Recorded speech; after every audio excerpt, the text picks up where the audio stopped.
بسم اللہ الرحمن الرحیم ایاک نعبد و ایاک نستعین۔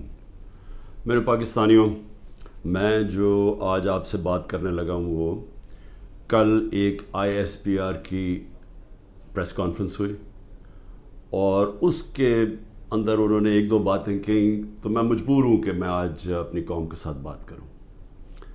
جو انہوں نے بات کی کہ یہ پاکستان کے خلاف بغاوت اور اشارہ سارا تحریک انصاف کے اوپر کہ ہم نے بغاوت کی ہے، اور یہ کہ یہ پہلے سے پلان بن رہا تھا اس کا کہ ہم یہ پہلے سے ہی تیاری کر رہے تھے بغاوت کرنے کے لیے، اور یہ اپنی فوج کے خلاف یہ سارا یہ ہم نے کیا، اور جس طرح کی وہ بات کی گئی مجھے ایک بڑی تکلیف ہوئی اس کی۔ تو میں نے کہا کہ میں آج اپنی قوم کے سامنے ذرا 2-3 پوائنٹ رکھوں، کیونکہ جب ایسی بات کی جاتی ہے تو اس کا جواب دینا بڑا ضروری ہے۔ دیکھیں، اب یہ موقف آ گیا ISPR کا اور پاکستان کی اسٹیبلشمنٹ کا کہ تحریک انصاف نے بغاوت کی۔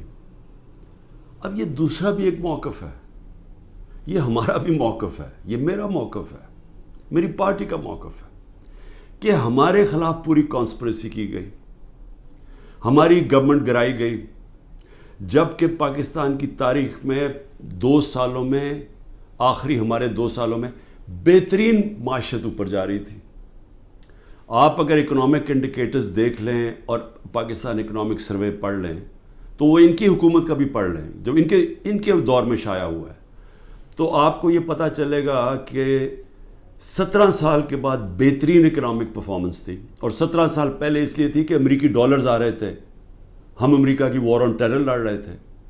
یہ امریکی ڈالرز آنے کے باوجود یہ اکانومی بڑھ رہی تھی، انڈسٹری بڑھ رہی تھی، ریکارڈ گروتھ ہو رہی تھی، اور اس کے باوجود کہ 2 سال کرونا میں ساری دنیا میں ایک بہت بڑا زوال آیا ہوا تھا، اس کے باوجود اللہ کا کرم کہ ہم نے اپنی معیشت کو بھی بچایا، ہم نے اپنے لوگوں کو بھی بچایا۔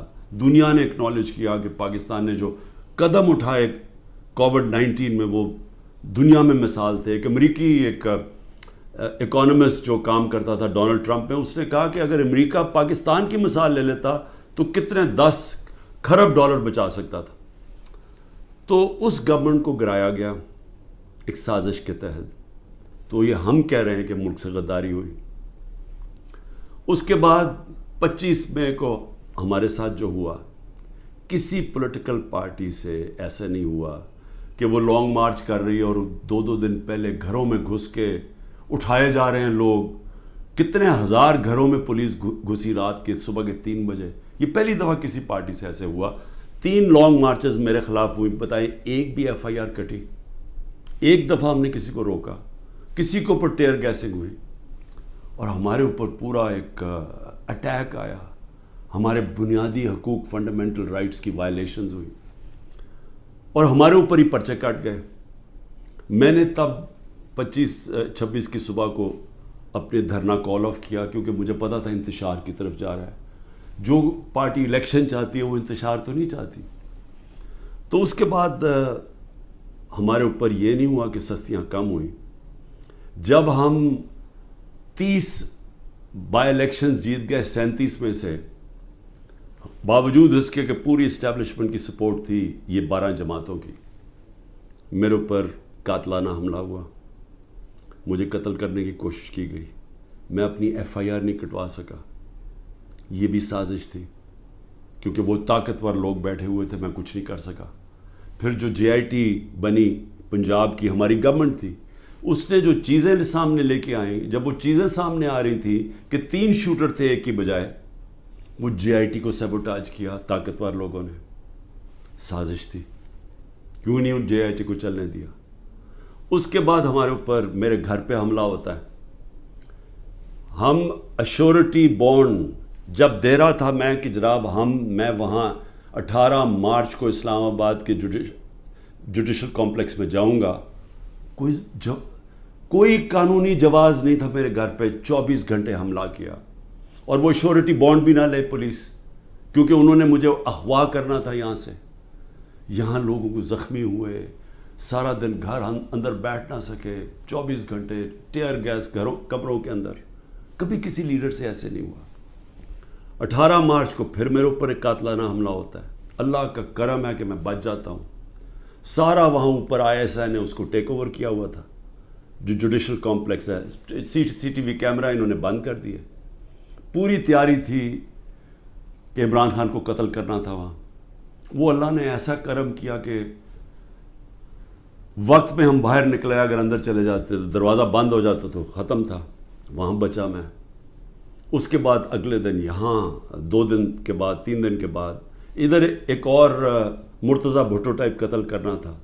وہ مجھے پہلے پتہ چل گیا، میں نے ٹی وی پہ چلا گیا، وہ رک گئی بات. تو سازش تو کیا ہو رہی تھی؟ سازش یہ ہو رہی تھی کہ ایک پارٹی جو جیتنے جا رہی تھی الیکشن، اس کو پارٹی کو ختم کرنے کے لیے لیڈر کو ختم کرنا تھا. اور پلان تب سے ہی بنا ہوا تھا. کیسز شروع ہو گئے تھے مہینوں کے اندر. جیسے 70 سال میں ایک آدمی کے اوپر ایک کرمنل کیس نہیں ہوتا، چند مہینے میں آج 170 سے زیادہ کیس ہو چکے ہیں. یہ یعنی کون سا انصاف کا تقاضا ہے کہ ہر قسم کا جو ہر دوسرے دن کوئی نیا کیس ہو جاتا ہے. سارا میرا وقت ایک عدالت سے دوسری عدالت میں لگتا ہے. تو یہ کون سا، یہ ملک کی بہتری کے لیے ہو رہا ہے کہ ایک پارٹی، سب سے بڑی پارٹی کو باہر رکھنا؟ اس سے بڑی سازش کیا ہے؟ جمہوریت، سب سے بڑی پارٹی کو ختم کرنے کا مطلب جمہوریت ختم کرنا، اور جمہوریت ختم کرنے کا مطلب آزادی ختم کرنا ہے. تو یہ کیا ملک کے خلاف سازش نہیں ہے؟ اور پھر جو 9 مئی کو ہوا، اب ISPR صاحب کہہ رہے ہیں کہ جناب 9 مئی کو جو ہوا ہے وہ ایک بڑی سازش چلتی آ رہی تھی، تو وہ سازش سامنے آئی، بغاوت. مجھے یہ بتائیں کہ میں جب یہاں سے، مجھے پتا تھا پکڑنا انہوں نے مجھے 9 مئی کو، میں اس سے پہلے ویڈیو ریکارڈ کر کے گیا کہ اگر مجھے پکڑنا ہے مجھے وارنٹ دے دیں اور میں آرام سے اپنے آپ کو آپ کے حوالے کر دوں گا. کوئی ضرورت نہیں ہے کہ یہ جو میرے گھر کے باہر ہوا کہ پولیس، 1000 پولیس اور رینجرز اٹیک کر رہے ہیں. سب کے سامنے جو ہوا کہ رینجرز بھی نہیں بلکہ وہ کمانڈوز تھے، انہوں نے اٹیک کیا، شیشے توڑے. عملہ جو بیٹھا ہوا تھا رجسٹری آفس کا اسلام آباد ہائی کورٹ، اس کو مارا، وکیلوں کو مارا. مجھے لگا ڈنڈا، مجھے اس طرح لے کے گئے جس طرح کوئی دہشت گرد ہے. غیر قانونی طور پہ مجھے پکڑا. کیا یہ بھی سازش کا حصہ تھا؟ کیونکہ اس کی وجہ سے اشتعال آنا تھا لوگوں کو. اور ہمارا موقف یہ ہے کہ اس کو استعمال کر کے ایک پورا کریک ڈاؤن کیا گیا جو پہلے سے پلان تھا. ہو ہی نہیں سکتا کہ 2 دنوں کے اندر آپ 10,000 لوگوں کو جیلوں میں ڈال دیں پکڑ کے، جب سے پہلے سے پلان نہیں بنا ہوا تھا.